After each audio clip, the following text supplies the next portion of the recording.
In today's episode, bury an old water tower to use as an emergency shelter? Sure, what could go wrong with that? Boss took every chance to order me around, and it backfired hard. They requested more DVDs, okay. So let's get started. Bury an old water tower to use as an emergency shelter? Sure, what could go wrong with that? So this actually happened to my dad a few years ago. He lived in an area right along the Texas/Oklahoma border in fairly rural area. My dad primarily worked in pipeline construction. One day my dad noticed someone had purchased a very large property not too far down the road. Turns out that the new neighbor was actually from the suburbs around Columbus, Ohio, and had just won a lottery prize. The man hadn't won the jackpot, but had won a smaller prize around $2 million. My dad was also originally from Ohio, so he decided to say hello. A few days later he meets the lotto neighbor, we'll call him Jim. Jim starts telling my dad about his dream to build his own self-sustaining homestead far away from the rest of society. Jim was very interested in prepping and convinced of a soon-to-come global societal collapse. He used his lotto winning to purchase the land and begin building his homestead. My dad honestly didn't find this that odd because many people in the area had some tendency toward independence, and those prepping shows were popular at the time. About a year later, Jim reached out to my dad to ask for help with a construction project that involves burying a large water tower in the ground. My dad is a little confused but decided to go take a look. Turns out Jim bought an old water tower, about 15 feet in diameter and about 15 high, for the purpose of reusing it as an underground shelter. Jim had recently completed the build of a prefab home on his property, and wanted the water tower buried partially under the new home with a trapdoor built in a closet to access it. My dad immediately thought this was the dumbest thing he'd ever heard and proceeded to tell Jim all the potential issues with his plan. Jim cut him off and told my dad that his contractor for the home had basically told him the same, and so had several others he'd contacted to try get them to bury this water tower. However, Jim believed this was simply laziness on their part, and had the utmost confidence in his plan. My dad left, but a day or so later Jim contacts him again, and asks about paying my dad to let him rent some construction equipment he had on his own property.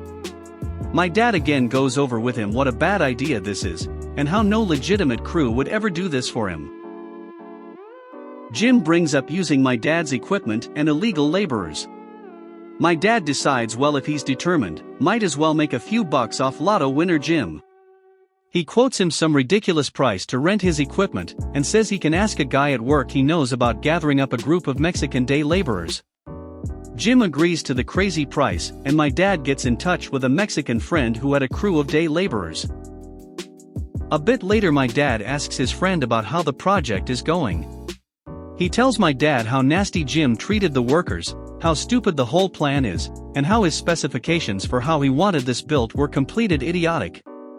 Whenever they'd offer up suggestions or point out why something he wanted was wrong, he'd essentially shut them down, and use a bunch of slurs for Mexicans. So they buried the water tower and built this secret entrance exactly as he wanted, knowing it was completely stupid. He mentioned they only completed the job because Jim was paying them way more than they were used to making. Everyone agreed Jim was a jerk, but all the more reason to gouge your prices and take his money. A year or so goes by when my dad gets a frantic call from Jim. It had rained quite a bit, which was unusual for the area, and now the entire ground floor area of the back of his home was bowed upward about 2 feet. My dad goes to Jim's and takes a look around, realizing what has happened. Given that they had essentially just buried a large hollow object underneath his home, the rain caused the water tower to be pushed upward and right through his first floor. My dad explained the situation and Jim immediately lost it, starting ranting about how he should have never used those Mexican laborers and how he was gonna make them come fix it. My dad mentioned how that was probably impossible since most of them go back and forth across the border, but Jim was livid. My dad later found out from Jim that his insurance would not cover the damage to his home, because he had buried a water tower under it without telling anyone. He mentioned trying to sue the insurance company, but that went nowhere. He also tried numerous times to find the day laborers, but was told you get what you get when you hire illegal workers to do a project that would never have gotten a permit. Over the months afterward there was a lot of fallout for Jim, and he couldn't even live in his home due to the damage. It eventually was torn down to be able to remove the water tower from beneath it. He burned through his lotto winnings pretty fast, so he didn't have anything left to rebuild it. He ended up selling the land and moving away about a year later. Boss took every chance to order me around, and it backfired hard. Oh boy, I have so many posts I can post on here, but I'll begin with telling you my best one so far. A little bit of context: I moved to Barcelona, Spain when I was 18, and got a job, after a terrible internship, teaching EFL, English as a foreign language, the degree that sent me out there, in a private school just outside the city. My boss was an elderly woman, we'll call her Rosie, whose only purpose in life was to show her control over every student, teacher and staff in this school. It was a very small school, only 4 or 5 teachers including me, a receptionist and Rosie, whenever she deemed the school worth her time. Whenever she visited, however, she would make our lives hell, and for some reason, she did not like me. I was the youngest out of every member of staff there, but because I was a 6 heavy-set woman, I really did not look my age, and acted with a level of professionalism that my age didn't matter, anyway. Firstly, she demanded that I not tell any of my students my age, and told me to lie because I was too young. Even after presenting my passport and ID at my interview, she only found out I was 18 after she hired me. Fine, fair enough. I taught a lot of age groups, including 2 full classes of teenagers who probably wouldn't respect me if they found out I was only a few years their senior. The trouble began when the weather started getting hotter. Even though we would teach in the evenings, Spanish weather grew increasingly hot, and, because Rosie didn't allow me to show my tattoos, I was forced to wear jeans or full-length trousers to hide them. She didn't have any problem with another teacher's 2-sleeve tats, only a small inscription I had on my ankle, and a medium-sized dragon on my shoulder. The classrooms were fitted with AC units, which we naturally assumed we could control, as the remotes were kept on our desks. Being a UK citizen who needed to get used to the heat, I normally had the AC running throughout my lessons, which sometimes took 3 hours with little to no breaks, so the rooms would get stuffy and overbearing if the AC wasn't on. Rosie found this out and, at random points during my lessons, would walk in and grab the remote, turning the AC either off or to 25 degrees Celsius. She wouldn't acknowledge me or my students, and, because my classroom had a huge glass sliding door, would stand behind it and watch me. It got annoying. I was also never allowed to speak Spanish in my classes, only English. I was learning Spanish, but also was the only monolingual teacher there, and Rosie shoved many beginner levels at me, but that problem ceased after a while when I began to understand more and more of what they were saying. Rosie then decided that my teaching method, which students would account was friendly and chilled out, but would get the job done, wasn't following the syllabus. I just found more creative ways to teach other than reading from a PowerPoint like the other teachers, and demanded I simply read from the book. Fine. Whatever. So, that's what I did. My teenagers, who at this point I had grown a really close and amazing relationship with, knew exactly what was going on. I told them what was about to happen for the next couple of weeks, and they agreed wholeheartedly. So, I began.